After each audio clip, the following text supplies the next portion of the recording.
Once upon a time, in a cozy little village, there lived a kind and sweet girl named Cinderella.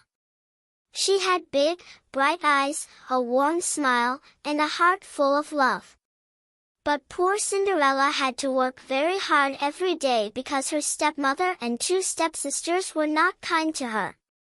They made her do all the chores, like sweeping the floors, washing the dishes, and even feeding the chickens. One day, a grand invitation arrived at their house. The king was hosting a magnificent ball at the royal palace, and everyone in the land was invited. The prince was looking for a special friend, and he hoped to meet her at the ball. Cinderella's stepsisters were so excited. They tried on fancy dresses and sparkling shoes, dreaming of meeting the prince. But when Cinderella asked if she could go to the ball too, her stepmother just laughed and said, "You? Go to the ball? You have nothing to wear." And with that, they left her behind. Cinderella felt sad as she watched them leave. But suddenly, a magical light filled the room, and there stood a kind fairy godmother with a twinkle in her eye. "Don't worry, dear Cinderella," she said. "You shall go to the ball." With a wave of her wand, the fairy godmother turned a pumpkin into a beautiful carriage, mice into handsome horses, and Cinderella's rags into a shimmering gown with glass slippers that sparkled like stars. But remember, the fairy godmother warned, the magic will only last until midnight.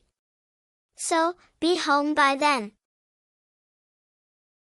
Cinderella arrived at the ball, and everyone was amazed by her beauty, especially the prince. He asked her to dance, and they twirled around the ballroom, laughing and having so much fun. Cinderella had never been so happy.